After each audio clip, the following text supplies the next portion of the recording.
जय भीम, जय हिंद, जय भारत। मैं हरीश चंद्र बैठा, बस आप लोगों से कुछ बातें शेयर करने के लिए मैं आप लोगों के बीच में आज सोचा थोड़ा टाइम मिला तो आप लोगों के बीच आऊं। हाथरस केस से आप लोगों के पास क्या मैसेज गया? आप लोग जानते हैं कि देश में जाति व्यवस्था के ऊपर इतना काम हो रहा है। मान लीजिए कि देश में जातिवादी व्यवस्था अगर नहीं होती तो आज हमारा देश कहाँ का कहाँ नहीं होता। आज हम 1000 साल तक गुलाम नहीं होते। अगर हमारे देश में जाति व्यवस्था अगर नहीं होती तो आज तक हम 1000 साल तक गुलाम नहीं होते। और सेम वही पोजीशन आज भी है, सेम वही दिन आज भी चल रहा है हमारे और आपके बीच। ये हाथरस केस से आप लोगों के बीच ये मैसेज आ चुका है। आप सब जानते हैं, हमारे समाज के जितने भी बुद्धिजीवी लोग हैं ये सब जानते हैं कि ऊपर से लेकर नीचे तक, सीएम से लेकर पीएम तक, सेना के अधिकारी से लेके पुलिस के बड़े बड़े अधिकारी तक जाति व्यवस्था के ऊपर काम करते हैं। लेकिन कोई भी इसके ऊपर उंगली नहीं उठाता, कोई भी इसके ऊपर आवाज़ नहीं उठाता। क्यों? सब अपनी अपनी राजनीति करते हैं। सबसे बड़ा उदाहरण है आपके सामने हाथरस केस का। हाथरस केस में एडीजी जो लॉ एंड ऑर्डर है उत्तर प्रदेश का, वो हाथरस केस में 10 बार से ज़्यादा प्रेस कॉन्फ्रेंस करता है और बोलता है कि लड़की के साथ बलात्कार नहीं हुए, लड़की के साथ कुछ गलत काम नहीं हुआ। तो आज जो सीबीआई का रिपोर्ट आया है, सीबीआई जांच का जो रिपोर्ट आया है, इसमें सीबीआई ने साफ तौर पे कहा है कि लड़की के साथ बलात्कार हुआ है और लड़की के साथ क्रूरता हुआ है।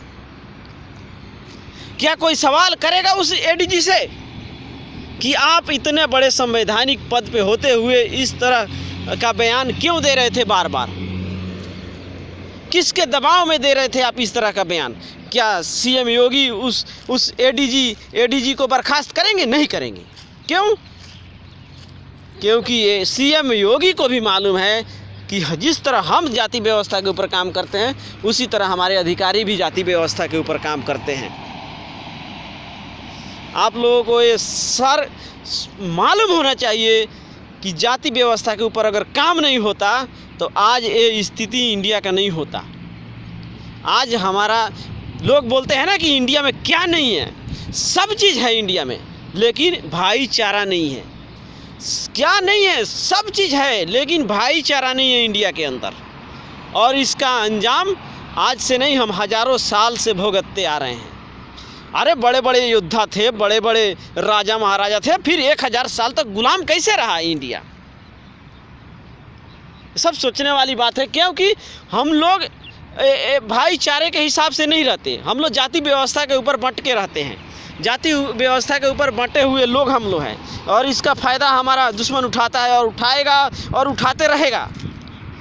और जो हालात है हमारे समाज के, इसमें अगर हम लोग अपने समाज के लोग नहीं सुधार किए तो हमारा पूर्वज भी मार खाता था। हमारे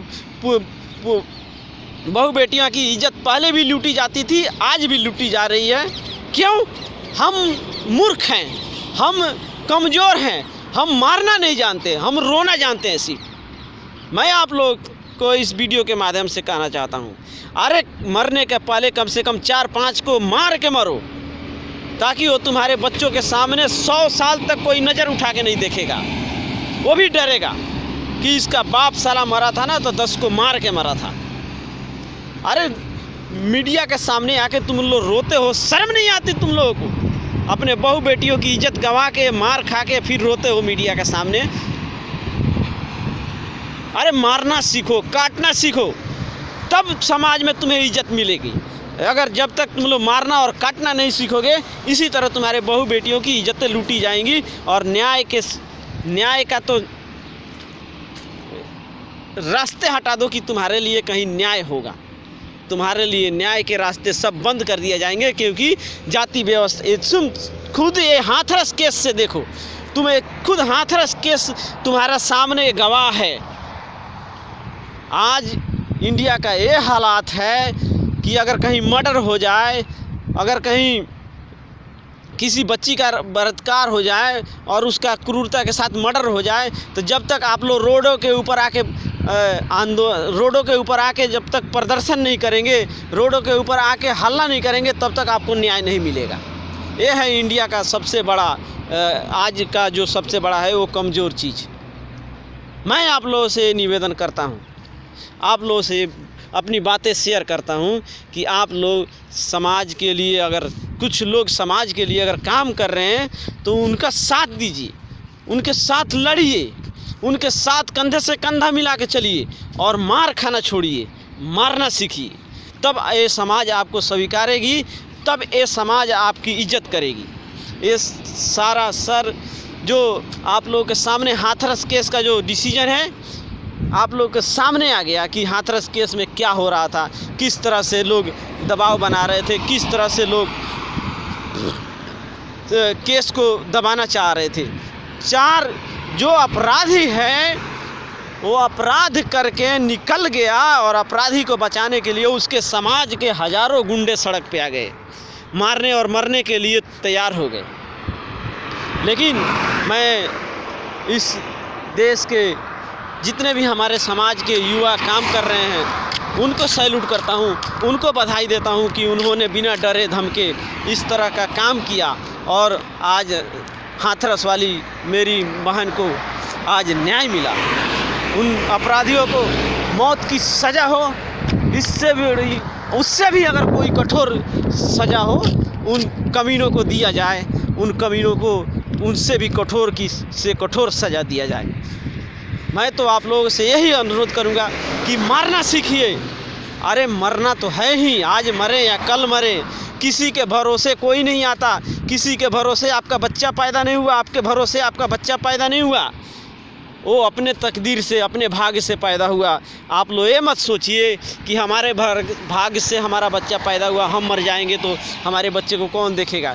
कोई नहीं देखने, आपको कोई नहीं देखने वाला, आपके बच्चों को भी कोई नहीं देखने वाला। अरे मरना है ना तो मार के मरिए, शेर की तरह जिए, शेर की तरह लड़िए, गिद्दड़ की तरह मत मरिए।